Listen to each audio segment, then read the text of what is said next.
Alors bonjour à tous, cette petite vidéo pour faire un point effectivement sur les principaux problèmes et obstacles rencontrés par les associations, les ONG, enfin en tout cas par les acteurs qui conçoivent et mettent en œuvre des projets au sein de ces organisations.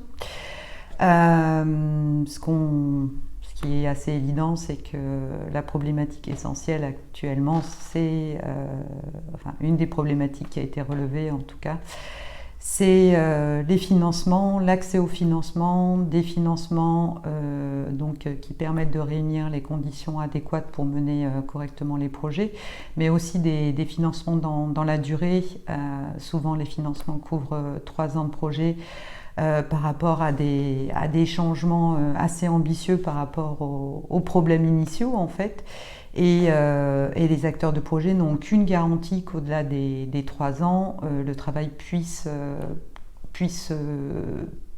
continuer de sorte à atteindre des objectifs qui sont souvent basés sur des changements de comportement et des pratiques, et Dieu sait si parfois ça demande du temps et bien sûr de la qualité dans les interventions. Bref,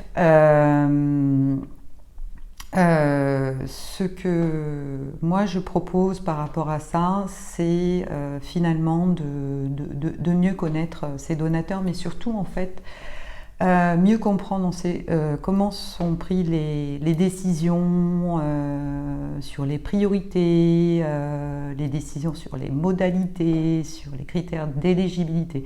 Enfin bref, l'idée étant vraiment de rendre accessible et d'amener aussi un visage humain, même si vous êtes connecté la plupart du temps avec des représentants des donateurs sur vos terrains d'intervention dans les pays d'intervention.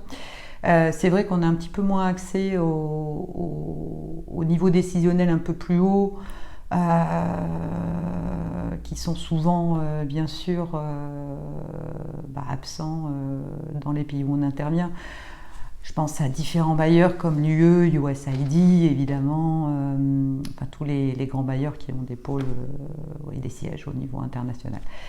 Bref, moi j'ai envie vraiment de monter ces portraits avec des personnes qui sont dans des niveaux décisionnels assez élevés, et bien sûr avec d'autres représentants aussi qui sont connectés au terrain, c'est important. Et j'aimerais vous demander, vous, quels sont les 3 donateurs que vous aimeriez absolument voir interviewer, et aussi quelles sont les 3 questions que vous n'avez jamais osé poser et que vous aimeriez voir abordées dans les interviews. Bien sûr, toutes ces interviews seront filmées en vidéo et accessible au plus grand nombre, et si le sujet vous intéresse, on pourra bien sûr développer là-dessus. D'ailleurs, bientôt vous trouverez sur le site un petit document qu'on appelle souvent e-book. Voilà, en tout cas un document qui s'intitule Comment diversifier et mobiliser davantage de fonds. C'est un premier pas sur ce sujet, et j'espère qu'il vous sera utile, et encore une fois, vos retours me seront fort utiles pour améliorer tout ce qui est partagé. Voilà pour aujourd'hui, je vous dis à très bientôt.